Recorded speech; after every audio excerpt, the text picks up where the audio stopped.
यस्य दृष्टिर्कृपा वृष्टिर् गिरः सम सुधाकिर तस्मै नमः शुभज्ञान ध्यानमग्नाय योगिने।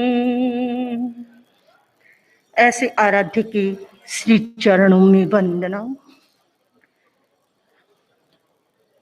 पूज्य गुरुदेव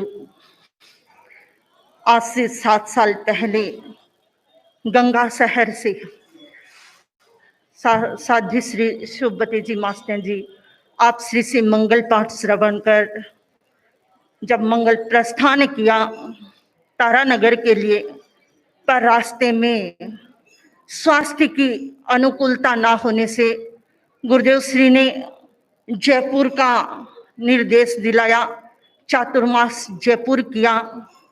वहां पर भी स्वास्थ्य इतना अनुकूल नहीं रह सका, पर कुछ ऐसी दवाइयों का जिन्हें प्रयोग भी करना पड़ा, न्यूक्लियर मेडिसिन जैसी दवाइयां जिन्हें लेनी पड़ी।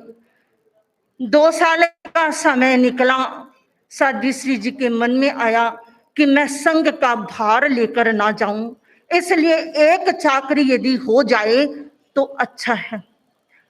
आषाढ़ा चातुर्मास के बाद पूज्य प्रवर से निवेदन करवाया और आप श्री ने सुजानगढ़ के लिए निर्देश भी फरमा दिया, पर खाटू चातुर्मास के बीच में अहमदाबाद जाना पड़ा, क्योंकि साध्वी श्री जी को मुंह का कैंसर हो गया था। उस समय में पूज्य प्रवर ने जो सहायता दी, जो सहयोग दिया और जो प्रमुखा श्री जी का वात्सल्य बरसा, सचमुच साध्वी श्री जी कई बार कहते, मुझे इस बीमारी का एहसास भी नहीं होता है। ऐसी भयंकर बीमारी में भी उन्हें संघ और संघपति की जो शरण प्राप्त थी, वो सबसे बड़ा उनके सहायता का कारण था। और उसी का प्रताप कि पूज्य प्रवर की कृपा से संलेखना संथारा पूर्वक अपनी जीवन यात्रा को संपन्न किया। लगभग 13 महीने अहमदाबाद में रहे। इस बीच साध्वी श्री संबर प्रभा जी मास्टर जी, मौलिक प्रभा जी आदि का जो सहयोग रहा, उसे साध्वी श्री जी की समाधि का बहुत बड़ा निमित्त कहा जा सकता है। सचमुच हम सौभाग्यशाली हैं जो ऐसा धर्म संघ और ऐसे सार संभाल करने वाले हमें गुरु मिले हैं, और हर समय निश्चिंतता का जहां पर जीवन जीते हैं। कई बार मन में आता है अपनी चिंता की चादर गुरु के कंधों पर डालकर ऐसे निश्चिंत हैं कि एक क्षण के लिए भी सोचने की जहां हमें जरूरत भी नहीं होती है। आज सबसे ज्यादा प्रसन्नता इस बात की हो रही है कि पूज्य गुरुदेव के दर्शन के साथ साथ जो आपका आज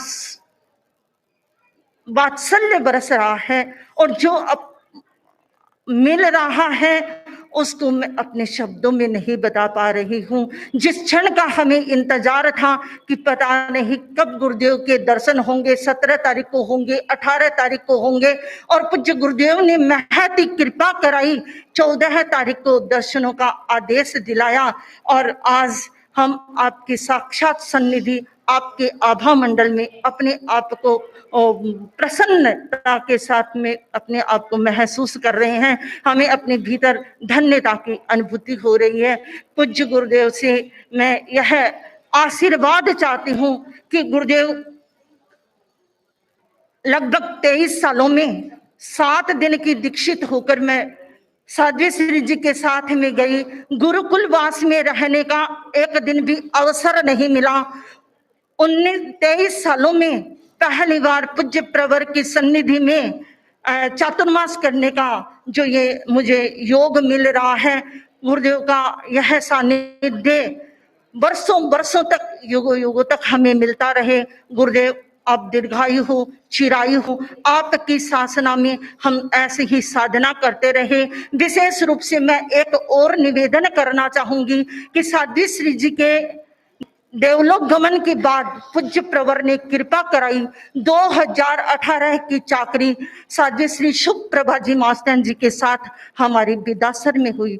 गुरुदेव, जो मुझे माइतों का, जो मुझे साध्वी श्री शुभ प्रभा जी मास्टर जी आदि सभी साथियों का एक वात्सल्य मिला और जो आगे बढ़ने की जो प्रेरणा मिली, गुरुदेव उन्हें मैं अपने शब्दों में बता नहीं सकती। उस समय में जिस चीज की मुझे जरूरत थी और आपने जो कृपा कराई और चाकरी के लिए भिजवाया, उसके लिए मैं आपके प्रति बहुत बहुत कृतज्ञता ज्ञापित करती हूँ। 2019 में शासन श्री साध्वी साधना श्री जी मास्टर जी के साथ भीलवाड़ा चातुर्मास के लिए आपने मुझे कृपा कराई। शासन श्री साध्वी श्री जी बहुत सहज, सरल और अच्छी एक वक्ता, गायिका साध्वी, जिनसे मुझे बहुत कुछ सीखने का मौका मिला। आपने वो अवसर भी मुझे दिलवाया। ऐसा मुझे ऐसे लगता है, पूज्य गुरुदेव को लगता है कि भी सबसे संघ में सबसे छोटी साध्वी के रूप में जो आपने मेरे विकास के बारे में चिंतन करवाया, वो मुझे बहुत ही अपने लिए सुखद अनुभूति है। तीसरा, जो केलवा का लॉकडाउन के अंदर चातुर्मास हुआ, केलवा का वह चातुर्मास, लॉकडाउन का चातुर्मास, और वो ऐसी ऊर्जावान भूमि में जहां पर प्रतिदिन अंधेरी ओरी में ऐसे तो पता नहीं अवसर मिलता या ना मिलता, इस समय में जो एक अच्छा जाप का क्रम चला, वो भी मेरे लिए एक ऊर्जावान होने का समय था। और इस समय की तो मैं आपसे क्या कहूँ कि जो मुझे ऐसे लग रहा है कि यह चातुर्मास जो गुरुदेव की सन्निधि में, गुरुदेव के आभा मंडल में रहने का अवसर मुझे प्राप्त हो रहा है और बहुत कुछ विकास का अवसर मुझे शायद मिलेगा। और इसके लिए पूज्य गुरुदेव ने जो महती कृपा कराई है, उसके लिए मैं अनंत अनंत कृतज्ञता गुरुदेव के प्रति ज्ञापित करती हूँ। गुरुदेव, आप दीर्घायु हो, चिरायु हो, निरामय रहे, इतना ही कहकर ओम।